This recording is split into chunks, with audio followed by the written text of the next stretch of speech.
الحمدللہ والصلاة والسلام علی رسول اللہ۔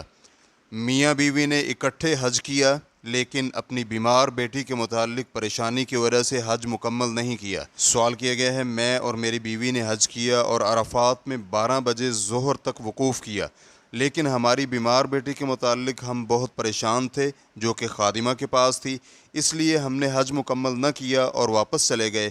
واضح رہے کہ یہ ہمارا فرض حج تھا۔ الجواب بعون اللہ سبحانہ وتعالی، آپ پر حج مکمل کرنا واجب تھا، اس لیے عرفات میں رات ہونے سے قبل واپس ہونے پر آپ کے ذمے دم واجب ہے، پھر مزدلفہ میں رات نہ گزارنے کی وجہ سے بھی دوسرا دم واجب ہے، پھر مینا میں رات نہ گزارنے کی وجہ سے تیسرا دم بھی واجب ہے، اور رمی نہ کرنے کی وجہ سے چوتھا دم واجب ہو گیا ہے، اور طواف الوداع نہ کرنے کی وجہ سے پانچواں دم واجب ہے۔ اسی طرح اگر آپ نے حج کا طواف نہ کیا اور حج کی سعی نہ کی تو اس کے بغیر حج مکمل نہیں ہوگا۔ آپ حالت احرام میں رہیں گے، آپ کے لیے اپنی بیوی کے پاس جانا بھی حرام ہوگا، یہاں تک کہ آپ اپنے حج کو طواف اور سعی کے ذریعے مکمل کر لیں۔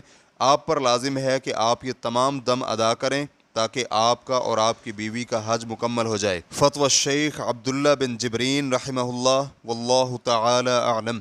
اسلام کیو اے ریکارڈنگز، مؤسسۃ الشیخ محمد صالح المنجد، المملکۃ العربیۃ السعودیہ، فتویٰ نمبر 1162۔ والسلام علیکم ورحمۃ اللہ وبرکاتہ۔